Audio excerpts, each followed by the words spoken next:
guys, this is Amber, aka Girl Diamond.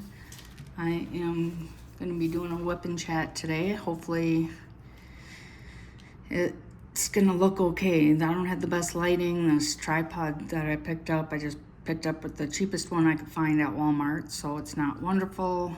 I'm not wearing my earbuds today, so hopefully you can hear me. I'm just going to kind of start telling you the story of the last few years, where I've been, what's been going on. It's been crazy, I can tell you that. You guys are looking at my canvas upside down because that's the only way I could get the tripod to set up and where you could really see everything. But I am working on Transparent by Yumi Art. I'm absolutely in love with this canvas. I'm enjoying it. This is one of the ones I started last year when I kit up a whole bunch of kits and hated it. So now I'm just trying to get all those done. I started this one 7/4/25, but it's going pretty fast. I'm pretty close to being done here. So let's just get into it. I'm going to zoom you in a little bit and maybe try and adjust this lighting. I'm getting some glare. Unfortunately, I can't adjust some of it. I'm right above some really horrible lights. This place we're living in, the lighting is not wonderful. So it's just something we have to figure out as we go, I guess. I can try shutting those lights off, but I don't have a light board. If I had a light board, it wouldn't be so bad, but I don't have a light board. So if I shut those off, I don't know if I'll be able to even see my canvas. I don't even know where to start. I think the last time I made a video was shortly after we moved into our new house. And I absolutely loved that house. The basement was huge.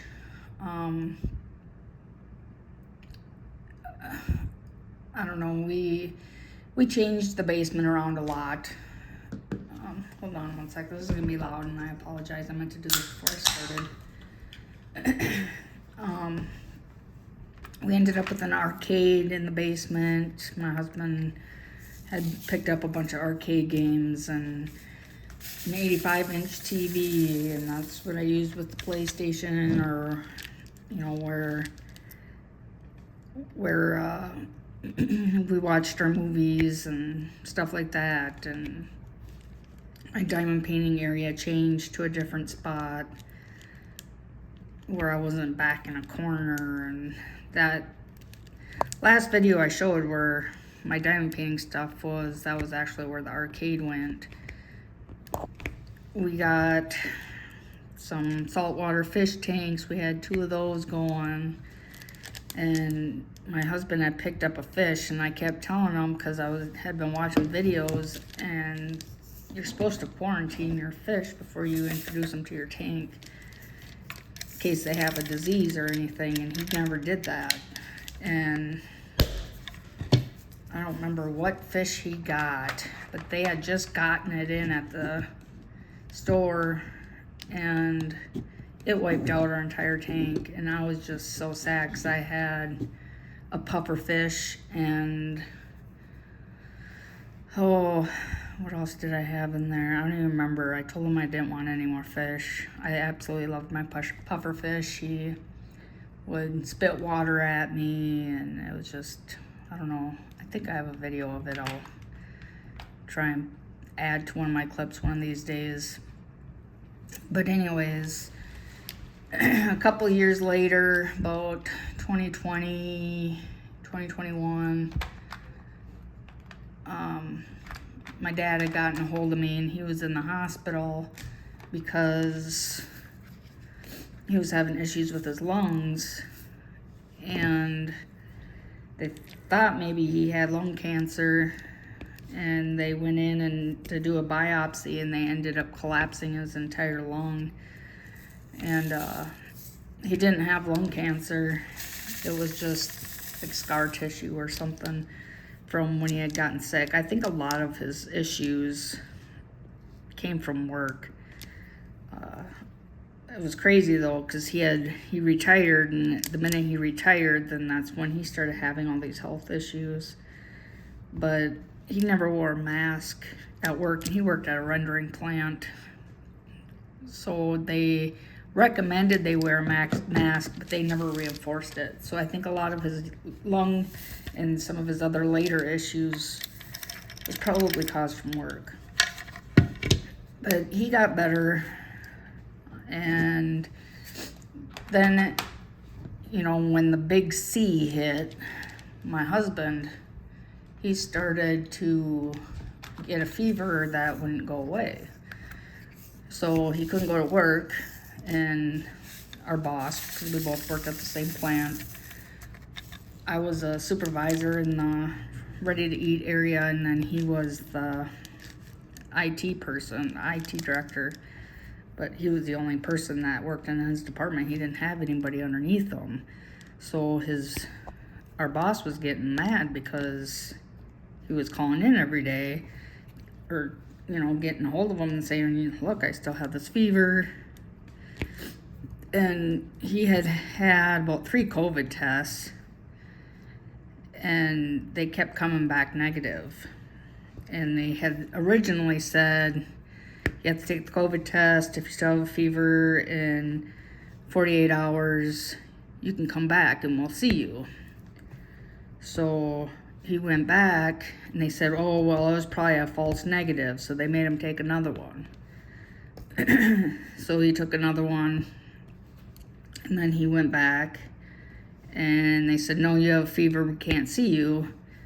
He's like, well, I was told that after 48 hours you would see me, and it's been 4 days and you guys are still refusing to see me, and I need to get in. I've had 3 COVID tests now, because he had a COVID test before he went to the clinic and then twice at the clinic. And they would not see him. And he was starting to complain about his kidneys, and he's got a history of kidney stones, and they can get pretty bad. So I came home from work, and I had had enough, and I called the clinic and requested to speak to somebody that was higher up in charge. And they sent me to whoever. I don't even remember. I was so upset at the time that I couldn't even tell you who it was. And I said, well, what's the deal here? You guys won't see my husband. He's had a fever for almost a week now. You keep telling him that if he takes the COVID test, he can come back in 2 days if it's negative, and you'll see him. But then he comes back and he still has a fever, so you won't see him. I said, who do you see in that clinic? And I said, obviously you don't see sick people, so you're only seeing people that are injured or what? And they're like, well, no, that's not true. I said, but it is true. My husband is obviously sick. You're saying that you can't see him because he's got a fever, and that his COVID test must be coming back negative, but yet my daughter and I are here, and neither one of us are sick. Don't you think one of us would be sick if it was, I probably shouldn't be saying the word. But I said, if something happens to my husband, I will be suing you guys, because you are refusing to see him when he is sick, and you are a clinic. A clinic is a place where people are supposed to be able to go to be seen when they are sick. So then she said, finally, after about 20 minutes of going back and forth with this lady, she's like, fine, tell him to come in the side door, and we'll bring him in and bring him straight into a room.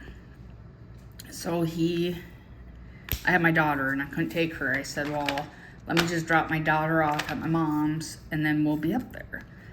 And she said, nope, either he comes right now or we won't see him. I was like, okay, fine, whatever. I'm not bringing Hannah up there. So I go to my mom's, drop Hannah off for the night, and he goes to the clinic. And I stopped at McDonald's and got my mom, my daughter, and myself something to eat. And I was sitting there, and I got a text from him saying, I need you home now. He was already at home. It had only been like 30 minutes. So I went home and it turned out he had leukemia. So here we are. My husband's got cancer and they're refusing to see him. So needless to say, they never refused to see somebody after that because he was close to death at that point.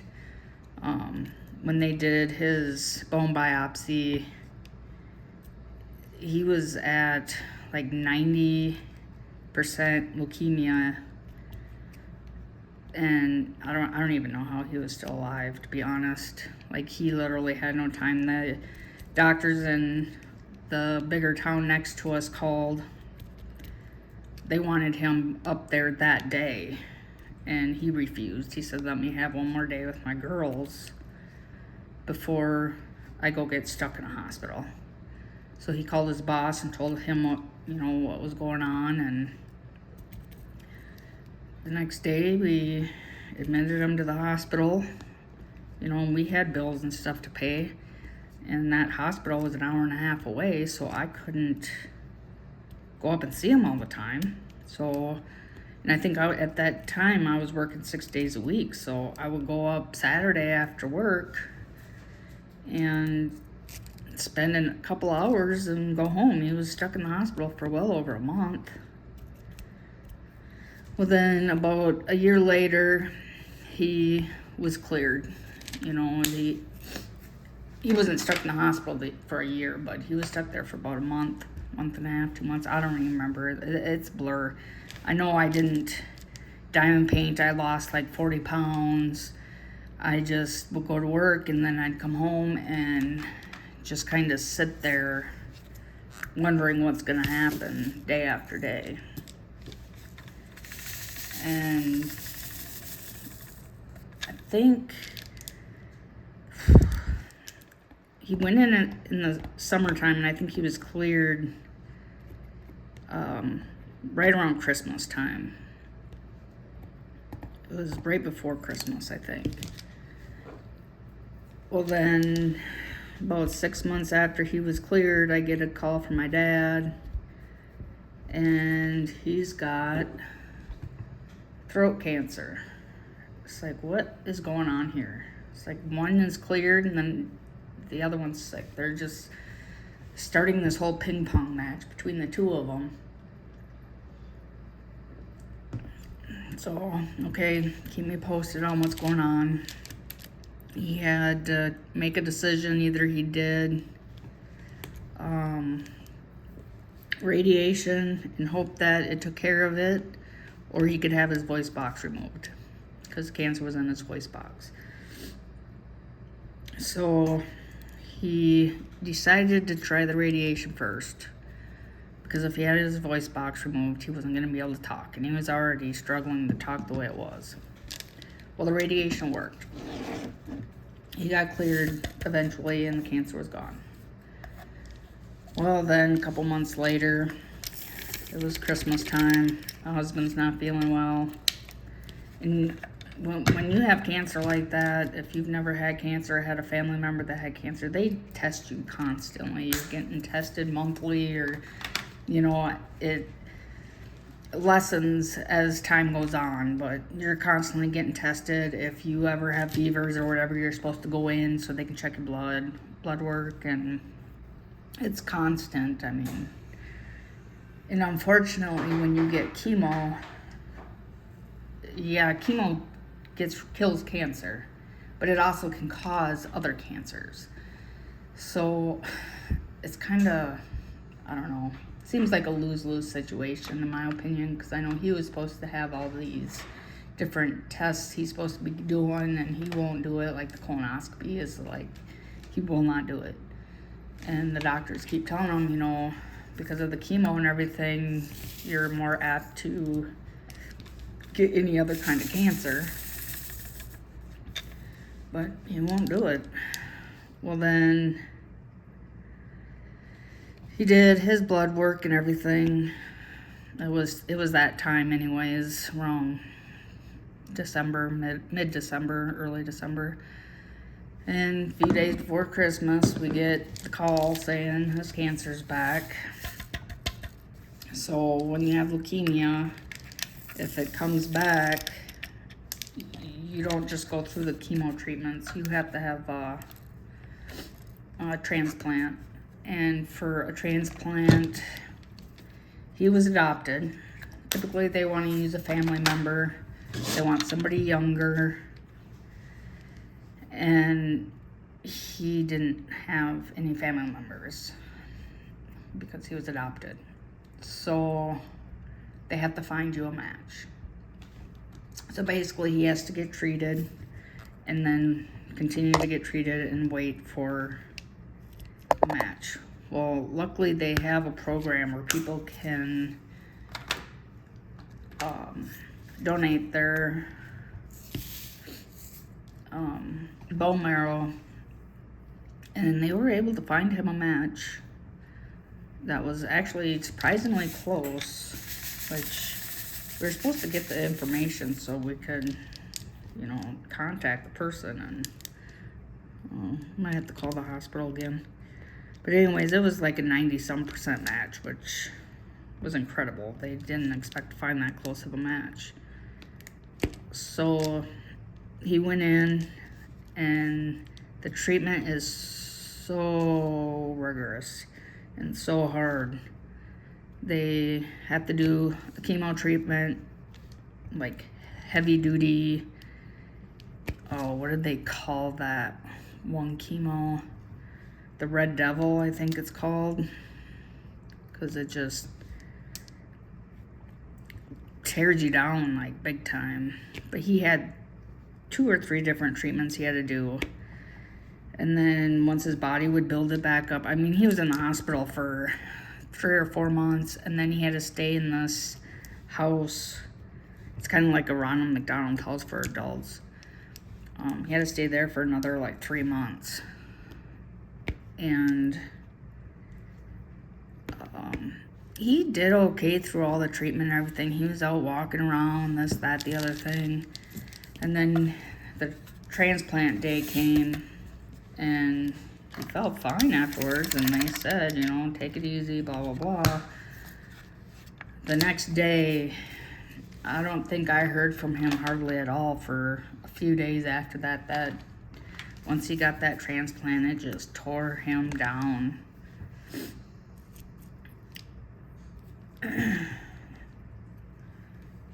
So he finally got better, came home. Well, he tried coming home early, but then the doctor said, fine, you can go home, but you're still gonna have to come in for blood work and testing and yada yada yada. So they basically expected him to come back every day. Well, an hour and a half drive, I can't take off work, and he couldn't drive. So my dad took him a couple times, and then I think he attempted to drive himself a couple times, and then he finally decided to go home because he was just, it was hard, and Hannah didn't need to be seeing him in that position. And I worked all day, and then I was trying to, I think I was pissing him off because I was trying to force him to eat, but then he'd get sick. So he just decided to go back to that house. Well, then he came home, and he was good to go, and as of right now, he's cleared, but under other circumstances, he also hasn't had his testing done that he was supposed to have done either. So,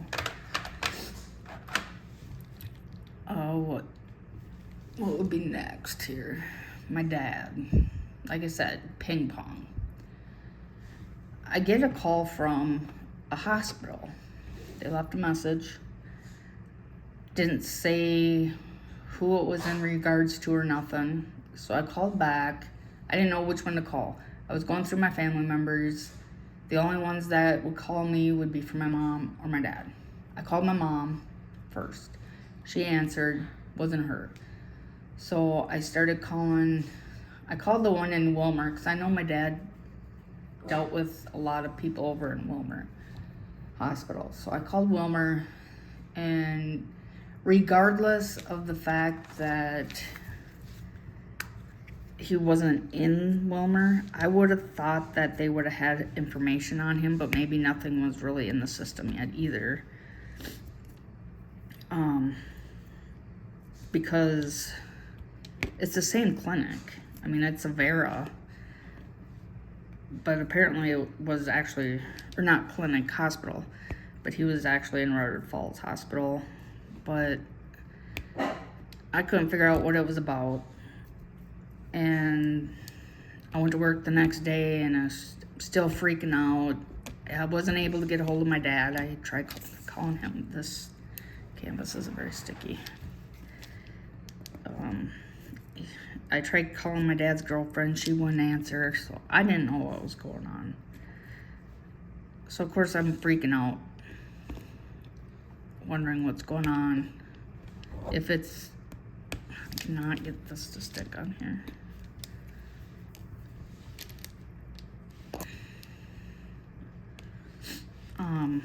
The next day, or evening, I guess, my aunt calls. So I knew something happened to my dad. So she calls and she said, well, your dad went to the hospital because apparently he's been having issues for quite some time, which made sense because I had noticed he hadn't been calling. And then when he finally did, even I sent him a message. I don't remember if it was I think it was his birthday. And he always calls me back. He doesn't like texting. He always calls me back. And he didn't call me back. He just sent me this short message saying thanks for the birthday wishes, and that was it. And it's like, okay, that was weird, you know. Well, then when I did finally talk to him, it was during the summer, and Hannah usually spent a week, sometimes 2 weeks at his house during the summer. And he had called about, you know, taking Hannah for a week in whatever, July or August. I think it was July, because she goes back to school in August. And I said, yeah, just let me know what works for you. If you want to meet halfway, I'll meet halfway or whatever. And he said, okay, I'll give you a call in a week. He never called me back. And it's like, what is going on? And I think I tried calling him a couple times and he never answered. And it's like, I don't know what's going on over there. At the time, I didn't care for his girlfriend. I don't know why. She irritated me, I guess. But anyways, I get this call from my aunt, and I guess for quite some time, Dana had taken his keys away from him for one, so he couldn't drive, because he was driving all over the road. He was having issues with his eyes. He was falling down. He was incontinent and had to put himself in diapers. And I guess what I don't understand is if all these things are coming up, why... And my dad's stubborn. Okay, I get it. But she could have made him go to the doctor. She could have found a way. She could have gotten the neighbors involved, whatever. She would have... I don't know. I don't know. I don't know what these people are thinking. But he didn't go to the doctor. Now, his mom died from brain cancer. My dad had already had throat cancer. Well, when he ended up going to the hospital, and I think it was a diabetic thing that he had an issue with, which is what brought him to the hospital in the first place. But they did a full scan on him, and he had a lot of lesions on his brain. So now I find out my dad's got brain cancer. So he got shipped off to St. Cloud Hospital, and then when he came home, he ended up in the nursing home, and that didn't last long. He was bored. You know, my dad is a woodworker. He loves building stuff. He likes his computer. You know, he loved his cats. He wasn't going to sit in a nursing home by himself day after day after day with nothing to do but watch TV. So he ended up being allowed to leave, and then he had to go to do his treatments all the time. He was having to go constantly, and I finally decided to drive over there so I could see for myself exactly how bad this is, because I was getting two different stories. My brother and his wife were calling and telling me one thing, and my aunt was calling and telling me something different. You know, my aunt was saying that he was fine, and my brother's girlfriend was saying he's not, he's gonna die, and I was getting kind of flustered. So I went over there, and he was at the doctor when I got there. So I sat there and waited. And they came home. I heard them come in the door, back door. And then I waited. Well, finally Dana came in and said hello, and I was like, well, hi, is Dad coming in? Or she's like, well, you're gonna want to go in there and see him because he's on the floor. It's like, he's on the floor and you just leave him lay there. She's like, I can't get him up. He's got to get himself up. Well, he couldn't get himself up. You know, when you have brain cancer, it messes with every part of your body. He was having a lot of shoulder issues, a lot of pain. So I went in there, and we somehow managed to get him off the floor. Luckily, my dad's not big. And we got him on he had a seated walker, so we got him on that and lifted the whole seated walker up the stairs. Cause there's like two steps that goes up into the dining area and then into the living room. Got him into the living room and we got him on the couch. So this is when I realized this isn't good. So then, around Thanksgiving, I took a few days off and helped her take care of him because he did not want to be in the nursing home, and I can respect that. So I went and helped take care of him. I think she expected me to stay long term, but I couldn't do that. I had a job I had to get back to. So we took him to his appointments every single day, over an hour drive. We took a bus because he used a wheelchair at that point. And we finally, when we were at his one appointment, he had I think 2 treatments, and he wasn't handling it at all. Like, he'd get out of that bed and we'd get him dressed, and he just wanted to go back to bed. And there's no way he was going to be able to continue doing these treatments every single day. It wasn't possible. And I think some of his treatments were even further away. He was never going to make it.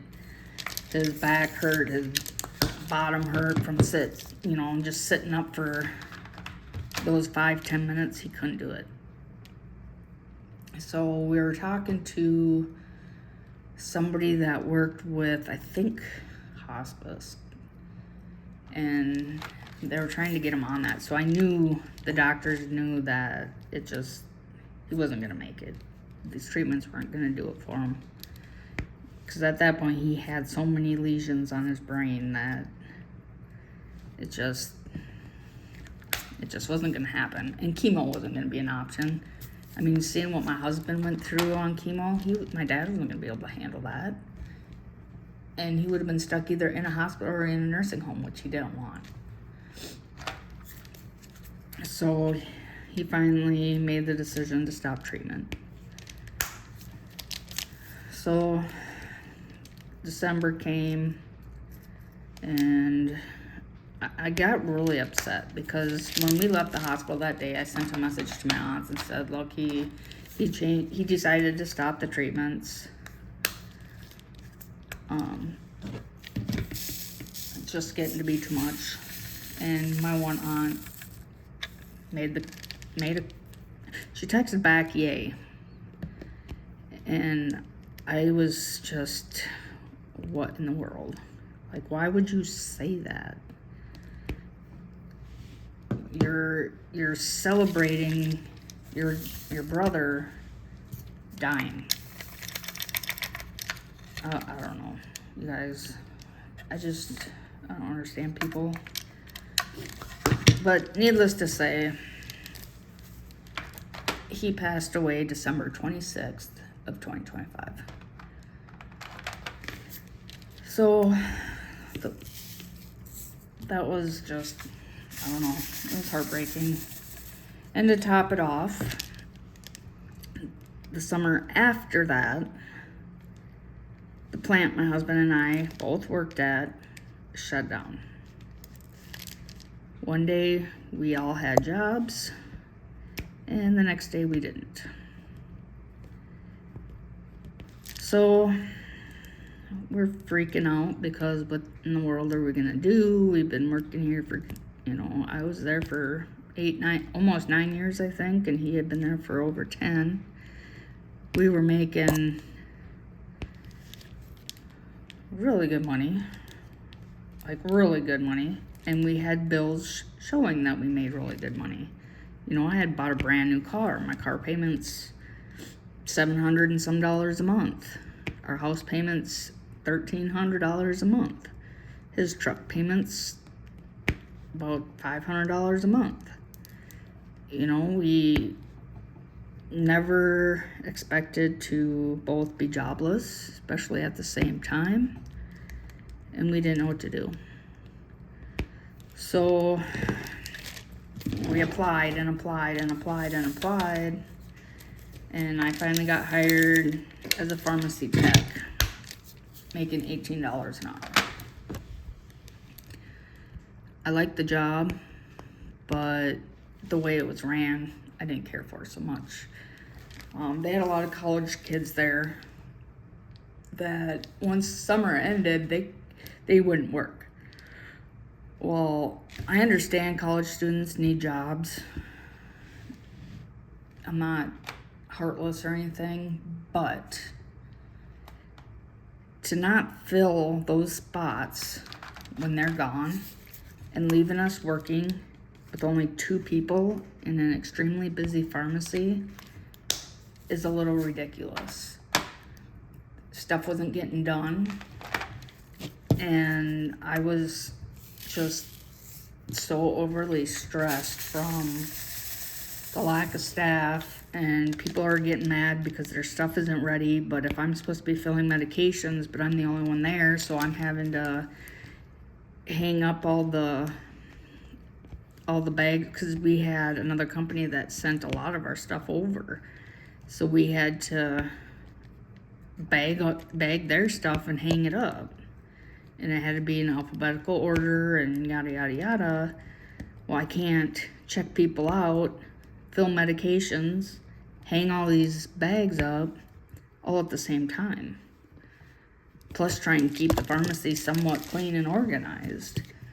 And it just seemed like every time I worked, and it was a specific pharmacist too that always worked, and we were always short.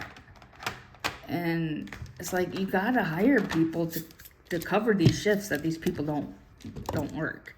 And the fact that they would let, well, it was a weekend. I'd worked, I can't remember if it was Saturday or Sunday. I think it was Saturday, because I think Sunday I was off.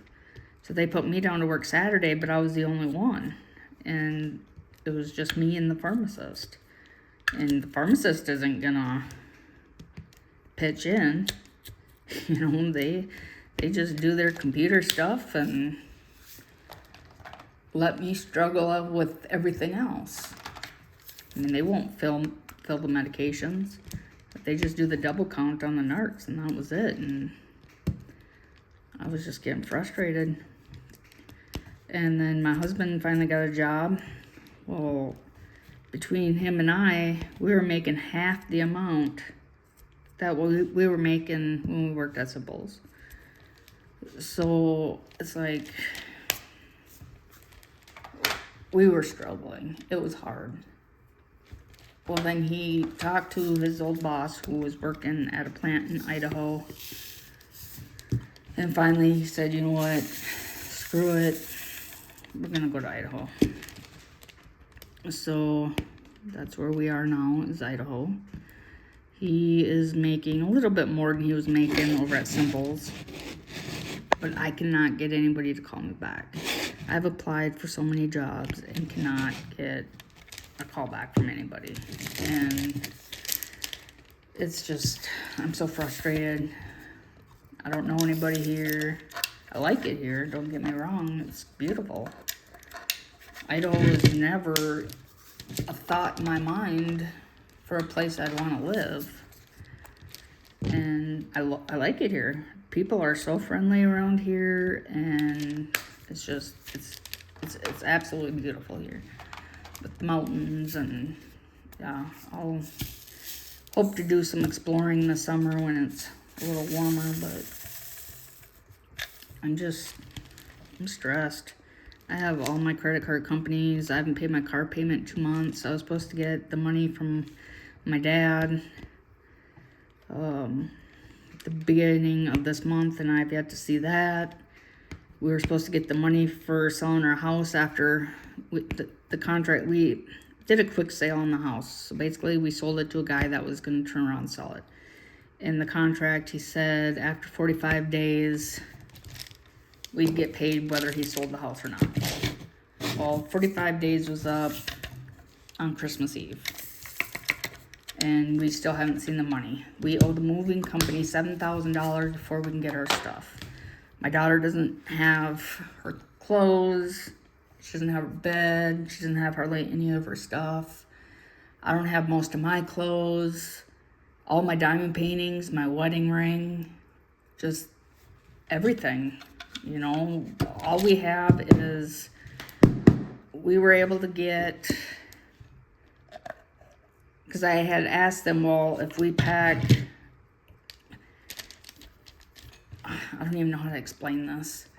So basically, we called the company, the moving company, and they quoted us this price.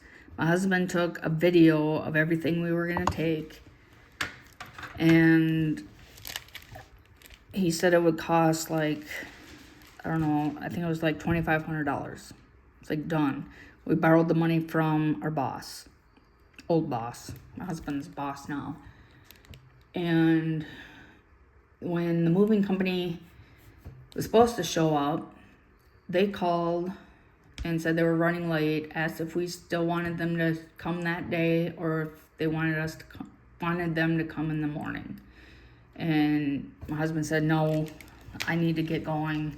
I've got to start work on Monday, and it's Wednesday. So we waited and waited and waited. And finally at 11 o'clock at night, they said, well, we're not going to make it today.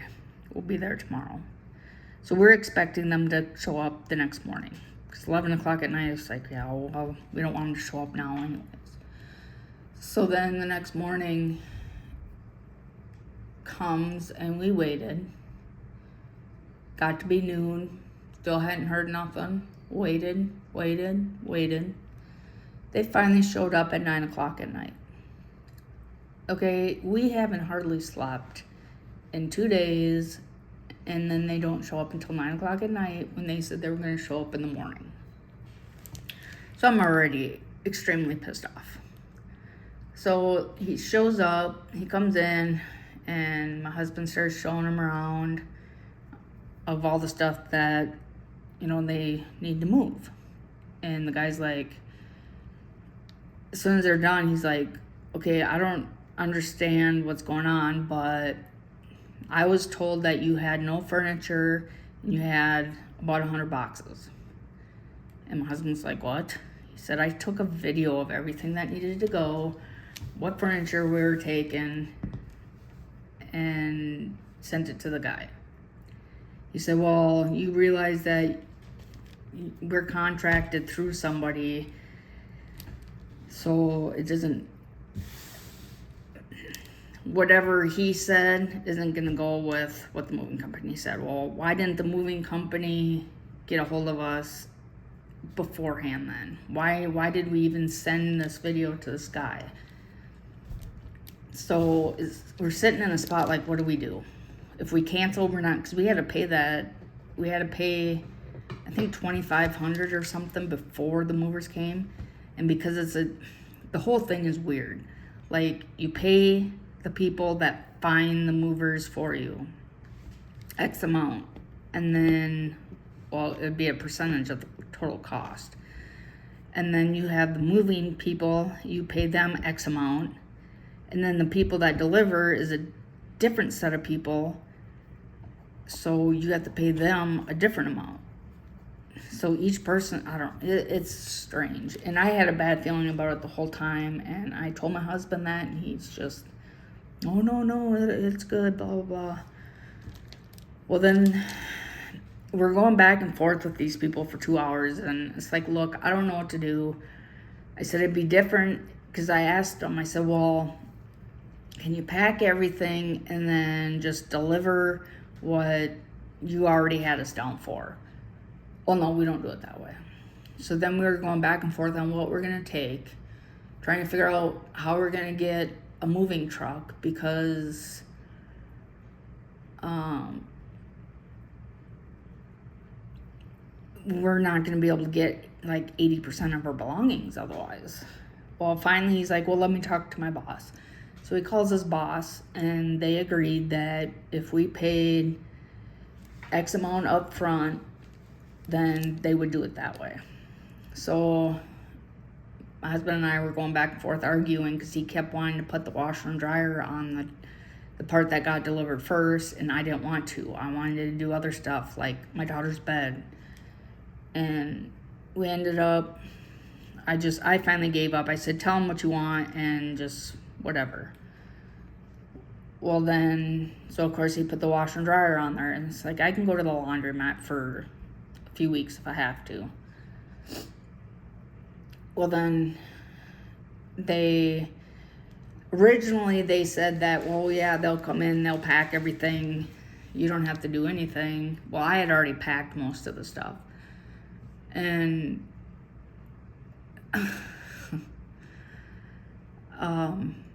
when he came in, he's like, well, that's a separate charge, because we had some stuff that wasn't packed.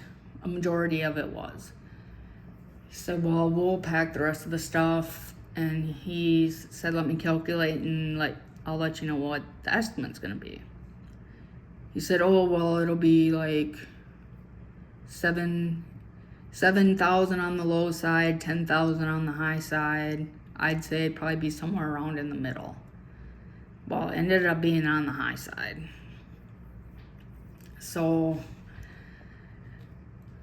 we get here, and guess what? There's a washer and dryer. I said, I told you not to put the washer and dryer on that truck, because now we have a washer and dryer already in our place. So what could have been my daughter's bed, or, some more of our clothes, there's a lot of stuff, because they can't pile anything on top of a washer and dryer, because it could damage it. So it's like, that's so much wasted space that we could have had so much other stuff that they could have piled up high. So they got here, I think, we finally got here on Saturday night, like really late Saturday night. We slept on the floor, and then Sunday my daughter had an air mattress that she slept on. We went to Walmart, got another air mattress. We slept on that, and then I think Monday night the guys showed up, and they didn't get here till 10 o'clock at night. It's like, what is the deal with you people showing up at night every time? So they dropped off our stuff. We had to sell the washer and dryer, which is fine. We needed the money anyways, because we didn't have any. And now we're sitting here waiting for somebody to give us the money we were owed, so we can try and catch up on some of our stuff. I don't know, the finance company for my car is calling. I have credit card companies calling. I can't pay nothing because I'm not working and I have no money. And my husband's paychecks, our rent is about, after everything is added in, it's $2,000 a month. Well, that's about 2 paychecks.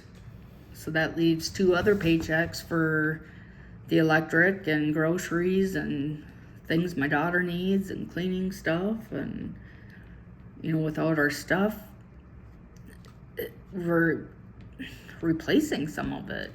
You know, we had our computers, but we didn't have desks. So my husband ended up buying a desk so he could at least play his computer. If I want to go on my computer, I can only use a controller. So it's just, it's so frustrating. I have so many diamond paintings. I have 100 and some diamond paintings. That's a lot of money that is just sitting somewhere. My wedding ring. Those are probably the most important things. But even the stuff that they brought, like I said, okay, I want these specific boxes. So like a specific box for the bathroom. I said, I need that one because my pills were in there. Do you think they packed that box? No, they packed me a box that had just random stuff in it. Back brace, I don't even know. A foot bath, just stuff I don't need. Same with the kitchen stuff. They sent the wrong kitchen box. It's like, and then they threw dirty dishes in with clean dishes in one of the boxes, and oh, what a nightmare. That's all I can say. A nightmare. You know, when we said we needed some of our clothes, you'd think they would take the clothes out of the dresser, because the clothes out of the dresser is going to have all your undergarments. But do you think they brought any of my stuff out of my dresser? No, it's all dress shirts out of the closet. What am I going to do with a million dress shirts and no pants? It's just, yeah. Anyways, it's been 47 minutes of me rambling on. I'm sure you guys are getting sick of hearing about it, but that's the rundown of the last, 2018 to 2026.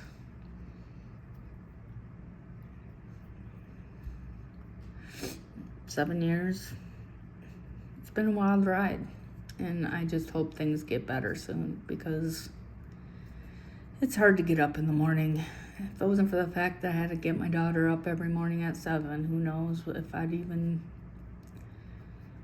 bother getting up, just sleeping through the day instead. But anyways, I will talk to you guys later. Hopefully my next whip and chat will be a little bit better. You guys have a good day and a happy diamond painting.